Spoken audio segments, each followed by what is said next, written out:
우리는 히스기야라는 인물에 대해서 잘 알고 있습니다. 우리가 히스기야에 대해서 기억할 때에 우리가 먼저 히스기야를 통해서 하나님께서 얼마나 큰 은혜와 능력을 주셨는지를 우리가 기억하시지요. 특별히 히스기야가 병이 걸렸을 때에 하나님께 기도함을 통해서 그가 15년이라는 그 인생의 생명을 더 얻게 되는 놀라운 기적을 체험하게 됩니다. 그런데 왜 하나님께서 우리는 좀 히스기야를 이렇게 특별하게 놀라운 하나님의 기적으로 또 그에게 이런 생명의 연장을 이루어졌을까를 먼저 좀 생각해 보시면 좋을 것 같아요.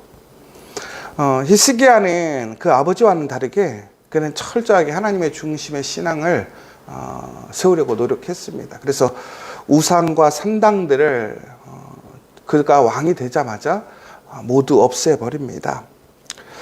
그런데 히스기야가 그렇게 내부적으로 신앙의 정결함, 거룩함을 회복하는 일들을 앞장섰음에도 불구하고 주변의 정세는 결코 평화로운 시대가 아니었습니다. 특별히 이스라엘이 더 나아가서 유다도 하나님 앞에서 온전하게 거룩하게 구별되는 그런 하나님의 백성이 아니라 그들은 세상과 섞이면서 하나님의 어떠한 말씀에 견고하게 서서 가는 것이 아니라 그들은 세상과 하나님의 말씀의 그 중간쯤에서 항상 이것도 아니고 저것도 아닌 그러한 모습들을 보고 살아갑니다. 그러면서 이스라엘과 더 나아가서 유다에는 끊임없는 외부의 도전과 시험들이 오게 되지요. 그런데 그때 특별히 아수르라는 나라가 이제 가장 강력한 제국을 형성하고 그 힘을 펼쳐나가고 있었습니다. 우리가 오늘 읽으신 39장 앞장에 보시면 그 시대에 아수르가 얼마나 큰 나라였는지 그리고 얼마나 큰 제국주의를 만들어가고 있었는지를 보게 되는데 이 아수르가 전국에는 이 히스기야를, 이 유다를 침공하는 사건이 일어나게 됩니다. 그런데 그때 그들이 하나님을 아주 비웃어요. 뭐라고 얘기하냐면 지금까지 자신들이 침략하고 이렇게 자신들의 식민지로 만들었던 나라마다 신이 없었겠냐라고 얘기를 해요. 그러니까 각 나라마다 신이 있고 또 자신들을 지켜주는 그런 강력한 신이 있다고 믿는 나라들마다 그 어떤 나라도 아수르의 힘에 굴복하지 않은 나라가 없더라는 거예요. 그러면서 이스라엘 사람들, 더 나아가 히스기야에게 하나님 의지하지 말라고 얘기합니다. 하나님 거짓이라는 것이지요. 그리고 사람들을 그런 잘못된 길로 인도하지 말고 아수르에게 굴복하라고 얘기를 하고 있습니다. 그러나 전국에는 히스기야는 그런 상황에서 협박을 당하고 또한 현실적인 상황에 굴복하지 않고 그런 그 상황에서 하나님께 기도하는 모습을 보게 됩니다.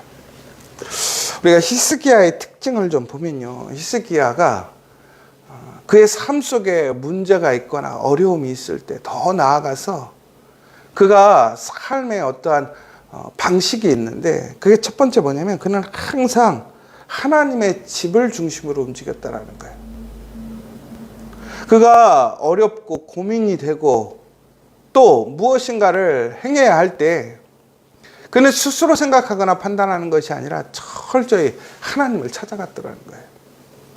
그러니까 그의 삶의 중심이 어디에 있었냐면 세상에 있는 것이 아니라 자기의 힘에 있는 것이 아니라 철저히 하나님을 의지하고 바라보고 하나님께 묻는 데 있었더라는 거예요.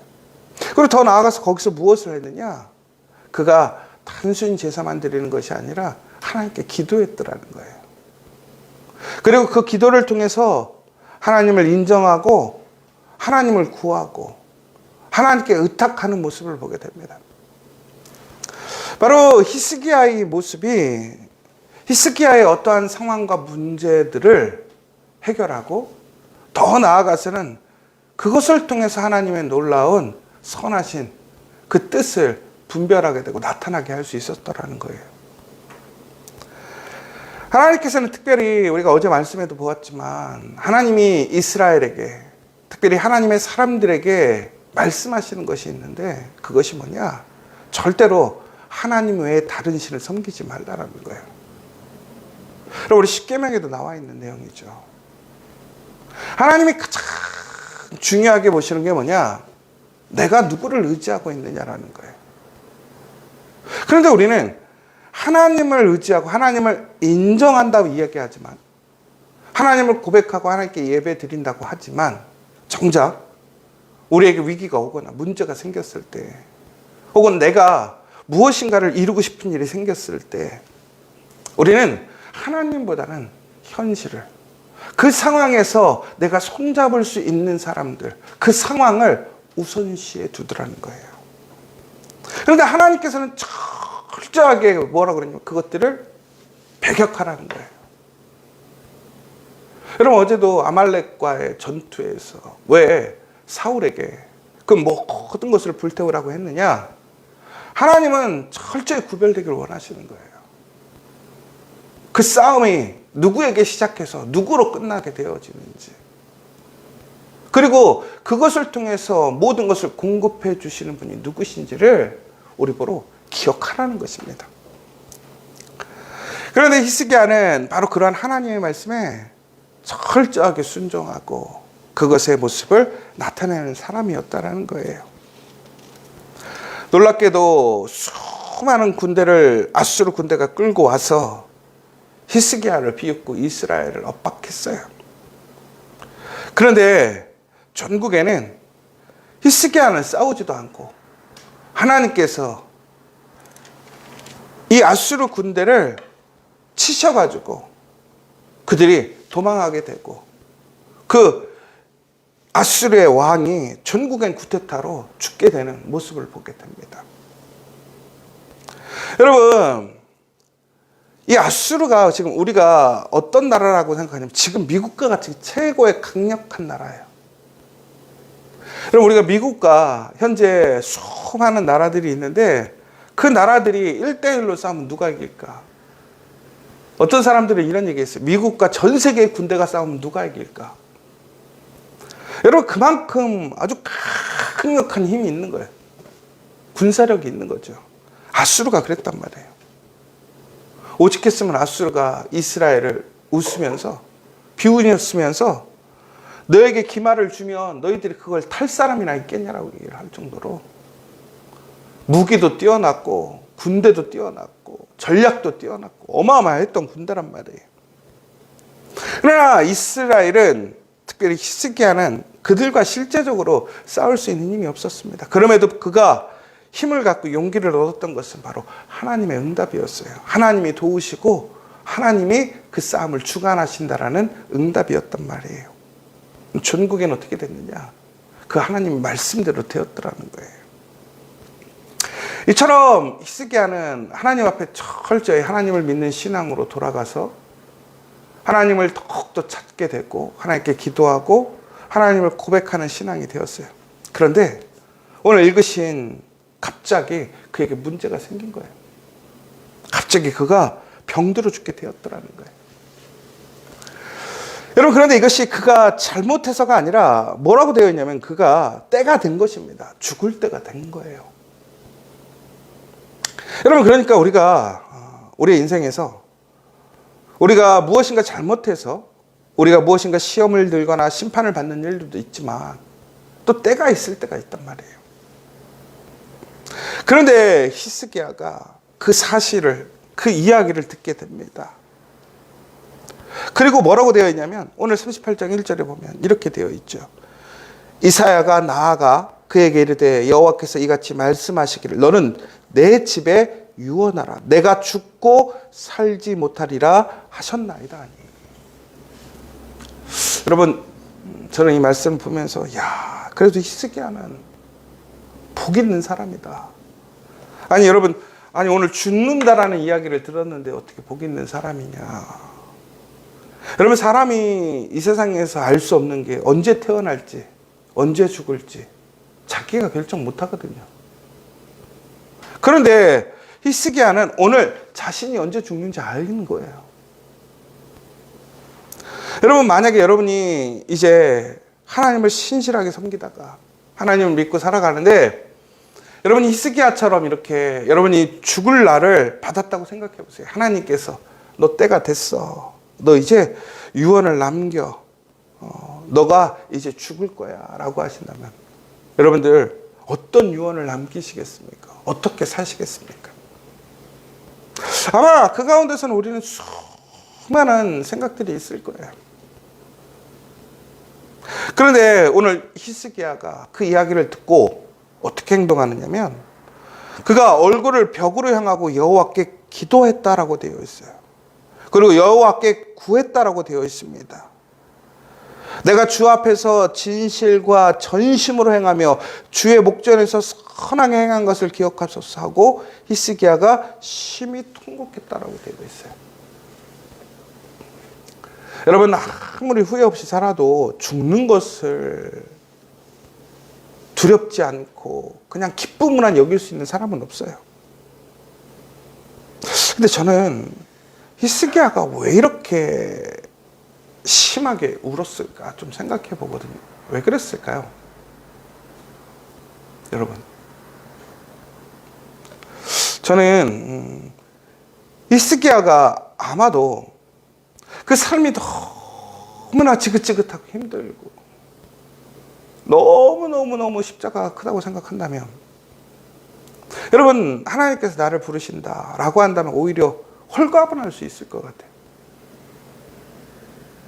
내가 이 땅에서 내가 오늘 살아가는 이 삶이 너무 곤고하고 힘들고 내가 짊어져야 될 짐이 너무 크면 속된 얘기로 죽지 못해 사는데 소망도 없고 그렇다고 한다면 하나님께서 그런데 나를 부르신다. 내가 하나님의 나라로 간다. 얼마나 기쁜 소식이에요. 근데 왜 히스기야는 울었을까? 왜 이렇게 통곡했을까? 더 나아가서 내가 주 앞에서 진실과 전심으로 행하여서 내가 하나님 앞에 선하게 행동했던 것을 기억해 달라고 하는 거잖아요. 무슨 얘기냐면 하나님, 나에게 기회를 한 번 더 주세요 라고 얘기를 하는 거란 말이에요. 왜 그랬을까? 저는 히스기야가 그저 단순히 자신의 목숨이 이어지기를 소망하기보다는 그는 이스라엘을 사랑했기 때문에 그렇다고 생각합니다. 그가 왕으로서 해야 할 일, 그의 가족을 책임져야 될 아버지의 모습으로 해야 할 일. 여러분 보면요, 정말 어려운 집에 그 부모가 하루 벌어서 하루 살아가는 집이 있다고 생각해 보세요. 근데 그 자녀들이, 금쪽 같은 자녀들이 한 두세 명 있다고 생각해 보세요. 근데 그 자녀들을 보면 너무나 어리고 유약해서 누구가 돌봐주지 않으면 살아갈 수 없어. 그런데 부모 입장에서 그 자녀들을 보고 있으면 내가 이것들을 죽일 수도 없고 버릴 수도 없고 정말 사랑한다면 내가 그 자녀들이 살아갈 수 있도록 공급하고 지켜줘야 되겠다라는 생각이 들잖아요. 여러분, 그러니까 우리가 그렇게 힘들고 어려운데도 불구하고 그렇게 세상에서 무시당하고 혹은 힘들어도 내 사랑하는 자녀들, 내 가정 지키려고 그렇게 살아가는 거잖아요. 그런데 그때 죽어야 된다라는 얘기 들으면 나는 편하겠지만 내 자식들 때문에 혹은 지금 내가 해야 할 어떤 귀하고 존귀한 일이 있다면 여러분 어떠시겠어요?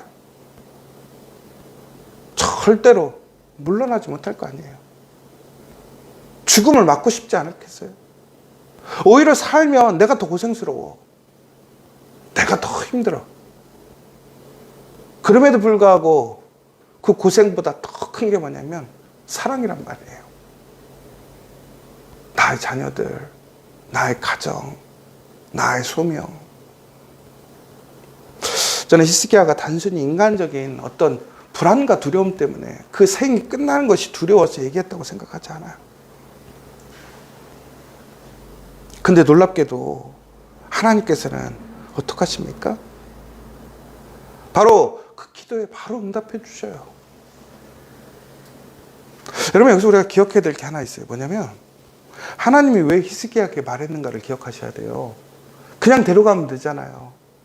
그런데 왜 그에게 사형 선고와 같은 그런 절망적이고 비통한 그러한 하나님의 말씀을 히스기야에게 했을까? 여러분, 바로 여기서 우리는 두 가지를 좀 생각해 볼 수 있는 거예요. 철저하게 하나님 말씀에 순종해야 될 것이냐, 하나님의 은혜를 구해야 할 것이냐. 맞아요. 우리가 그것을 아무리 기도한다고 해도 하나님이 인정하지 않으시고 허락하지 않으시면 돌릴 수 없는 거예요. 그런데 하나님이 이야기하셨다라는 것, 내 상황에 보여주셨다라는 것, 더 나아가서 그것을 나에게 알려주셨다고 하는 것은 뭐냐입니까? 그저 죽을 날 기다리고 예언하라는 것일 수도 있지만 하나님의 은혜의 기회가 남아있다는 것 아니겠습니까? 그런데 여러분, 정말로 그 기회를 붙들기 위해, 그 하나님의 신실하신 은혜를 구하기 위해 여러분들 하나님께 향하고 있습니까? 하나님께 간절히 기도하고 있습니까? 하나님 앞에 온 심과 전심을 다해서 하나님께 그 상세한 마음을 전달하고 있느냐라는 거예요. 여러분, 우리의 상황에서 그저 낙심하고 낭망할 것이 아니라 오히려 우리는 그 가운데 내가 갖는 마음의 그 사랑과 어떠한 책임보다도 더 큰 사랑과 책임을 갖고 있는 하나님을 믿는다면 우리는 결코 그저 내 삶의 자리에, 그 문제의 자리에 머물러서 그저 낭망하고 포기해서 이 집을 뒤집어 쓰고 있는 것이 아니라 오히려 그 이불을 걷어차고 하나님의 전을 향해서 하나님께 나와서 기도할 수 있어야 한다는 거예요. 여러분, 정말 하나님의 은혜를 구하기를 원한다면, 하나님의 정말 능력을 체험하기를 원한다면, 여러분, 오늘 나의 그러한 문제와 어려움 속에서 사형 선고를 받더라도 우리가 하나님께 나아가서 기도하는 것, 이것이 우리의 십자가라는 거예요. 여러분, 이 십자가 질 수 있습니까? 놀랍게도 그 십자가가 히스기야를 살렸어요. 여러분들, 여러분의 그 문제에, 어려움에 함몰되어져서 그냥 포기하고 휩쓸려가는 사람이 아니라 히스기야처럼 되기를 간절히 축원합니다. 여러분, 그런데 놀랍게도 하나님께서 히스기야를 살리셨어요. 15년이라는 인생을 더 살리셨어요. 더 나아가서는 히스기야의 시간이 뒤로 물러가는 기적까지 보여주셨어요. 너무나 은혜죠. 저는 이번 사순절 기간 여러분에게 그 놀라운 은혜가 있기를 원합니다. 여러분, 그러기 위해서 어떻게 해야 됩니까? 하나님의 집으로 가야 된다니까요. 기도해야 한다니까요. 여러분, 그 십자가를 기쁨으로 여기고 하나님의 집을 향해 나아가는 그 발걸음이 십자가임을, 여러분, 기도하는 그것이 십자가임을, 그러나 그 십자가가 다시 우리를 살리는 부활의 능력이 되면 믿는 여러분 되십시오. 그런데 이 히스기야가 오늘 이 사건 이후에 하나님께 심판을 경험합니다. 제가 너무 안타까운 게 이거예요. 하나님의 은혜를 체험한 이후에 하나님의 사람들이 넘어지는 일이 너무 많아요. 여러분, 우리가 정말 조심해야 될 게, 하나님의 은혜가 클수록 우리에게 시험과 우리의 유혹이 크다는 사실을 기억하셔야 돼요. 여러분, 그런데 거기서 가장 핵심이 하나 있어요. 뭐냐면 오늘 히스기야에게 바벨론 사람들이 찾아왔어요. 바벨론은 그때 아수르의 아직 손아귀에서 벗어나지 못한 이스라엘과 같은 나라예요. 강성한 나라가 아니에요. 오히려 유다가 더 강력한 나라예요. 그러나 추후에 바벨론이 어떻게 되죠? 그 제국을 모두 다 물리치고 가장 강력한 제국이 되는 게 바벨론이잖아요. 그런데 지금은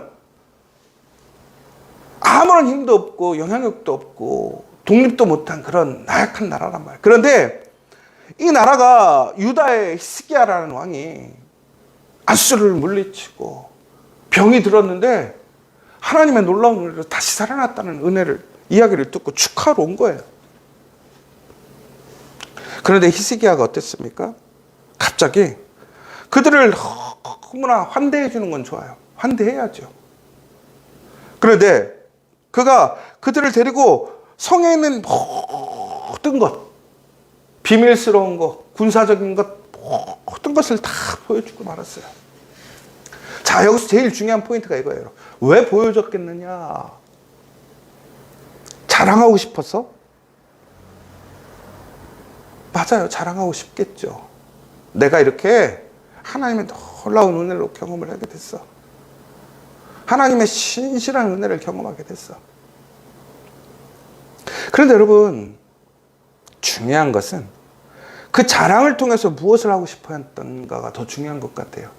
그러니까 히스기야가 단순히 나 이런 사람이야, 나 하나님의 놀라운 이런 은혜를 입은 사람이야 라는 것을 말하는 것이 아니라 그걸 통해서 뭘 하는 거냐면 바로 바벨론과 손잡기를 원했다라는 거예요.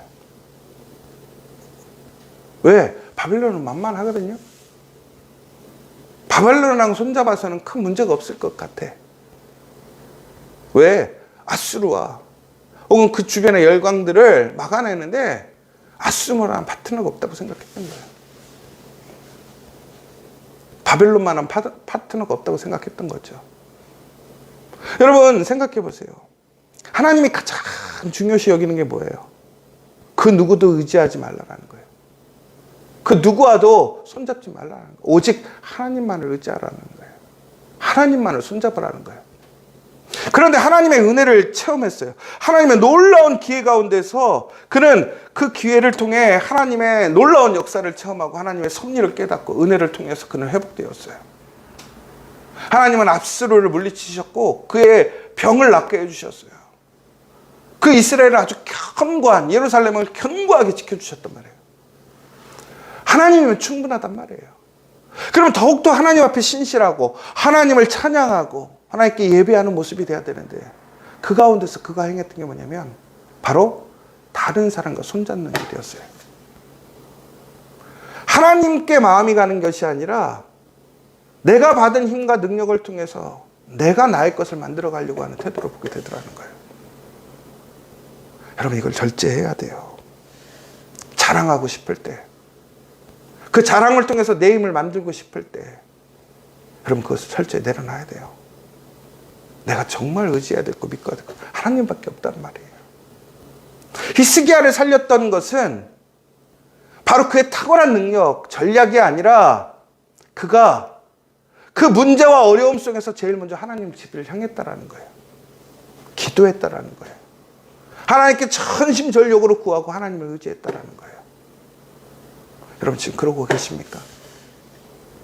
저는 요즘에 조금 우리 교인들이 바로 히스기야와 같은 것 같아요. 하나님의 은혜를 체험했어요. 하나님의 놀라운 사랑을 받았는데 우리가 지금 그 은혜에서 하나님이 아닌 다른 것들에 관심이 가고 마음이 가고 있는 것 같아요. 여러분 위기예요. 위기. 하나님의 큰 은혜 안에서 오히려 더 큰 심판과 더 큰 실패를 경험할 수 있더라는 거예요. 전국에는 그 결과가 어떻게 됐냐. 6절에서 8절을 읽고 끝내겠습니다. 보라 날이 이르리니 내 집에 있는 모든 소유와 내 조상들이 오늘까지 쌓아둔 것이 모두 바벨론으로 옮긴 바 되고 남을 것이 없으리라. 여호와의 말이니라. 또 내게서 태어날 자손 중에서 몇이 사로잡혀 바벨론 왕궁에 환관이 되리라 하셨나이다 하니 히스기야가 이사야에게 이르되 당신이 이른바 여호와의 말씀이 좋소이다 하고 또 이르되 내 성전에는 평안과 견고함이 있으리로다 하니라. 히스기야가 지금까지 지키고 은혜로 받았던 모든 것을 빼앗깁니다. 그리고 종이 됩니다. 그리고 이제는 왕의 자손들이 아니라 이웃의 그냥 종은 환관으로 살아가게 된다는 거예요. 여러분 오늘 그런데 하나님께서는 히스기야 때가 아니라 그 다음의 세대에게 이런 운명을 주셨어요. 지금 내가 당하지 않으면 그만입니까? 아니잖아요. 여러분 오늘 정말로 하나님이 주신 은혜가 있다면, 그 은혜가 너무나 기쁘고 감사하다면 그 은혜를 지켜가십시오. 그러기 위해 절제하십시오. 자랑하는 게 목적이 아니에요. 내 것을 내가 만드는 게 목적이 아니란 말이에요. 여러분, 그것이 우리의 십자가가 돼야 돼요. 그것을 포기할 수 있는 마음, 전적으로 하나님만을 의지하는 그 마음, 그것이 내 가정을 지키고 내 일터를 지키고 우리 교회를 지키고 이 나라를 지키는 거란 말이에요. 오늘 이 시간 여러분 정말 진실하게, 저는 히스기야를 통한 하나님의 은혜를 체험하는 것 중요하다고 생각해요. 그 능력을 체험하는 것 중요해요. 그러나 그것보다 더 중요한 게 있어요. 그 은혜를 통해서 하나님을 잃어버리면 안 된다니까요. 하나님이 아닌 다른 것을 붙들려고 하는 내 발걸음, 내 손이 되면 천국에는 은혜 받지 못하다니까요. 그런데 우리가 지금 그러고 있지 않습니까? 여러분 깨어나야 돼요. 깨어야 합니다. 정말 이번 사순절 그 십자가로 다시 회복되어지는 우리 믿음의 성도들 되길 간절히 소망합니다. 이 시간 우리 함께 기도했으면 좋겠습니다. 여러분 다시 십자가밖에 없습니다. 다시 예수 그리스도밖에 없습니다. 다시 복음밖에 없습니다. 다시 사랑밖에 없습니다. 여러분 그 은혜, 그 놀라운 사랑의 머무는 우리가 되기를 원하고, 그러나 그것을 받는 것에만 여러분 집중하지 마세요. 받은 이유가 중요해요. 지금 내가 하나님의 은혜 안에 있고 그 은혜를 받은 사람이고 지금도 하나님의 은혜를 받았다면 여러분 지금이 중요하다니까요. 여러분 우리 다음의 세대들, 그들에겐 선택권이 없어요. 오늘 그들에게 그 미래를 주는 건 우리예요. 그런데 우리의 모습은 어떤가? 내 영광을 위한, 나의 목적을 위한, 나의 생각, 나의 계획을 위한 것인지, 아니면 정말 하나님의 십자가를 지고 가는 것인지, 오늘 이 시간 결정하고 결단하고 기도하는 시간 되었으면 좋겠고, 특별히 우리 지저처치에 있는 우리 믿음의 자녀들 위해 다시 한번 기도해 주시고, 우리 교우들 다시 한번 한 사람 한 사람 위하여 기도해 줄 수 있는 이 시간 되었으면 좋겠습니다. 우리 주기도문으로 모든 예배를 마치도록 하겠습니다. 하늘에 계신 우리 아버지, 아버지의 이름을 거룩하게 하시며 아버지의 나라가 오게 하시며 아버지의 뜻이 하늘에서와 같이 땅에서도 이루어지게 하소서. 오늘 우리에게 일용할 양식을 주시고 우리가 우리에게 잘못한 사람을 용서하여 준 것 같이 우리 죄를 용서하여 주시고 우리를 시험에 빠지지 않게 하시고 악에서 구하소서. 나라와 권능과 영광이 영원히 아버지의 것입니다.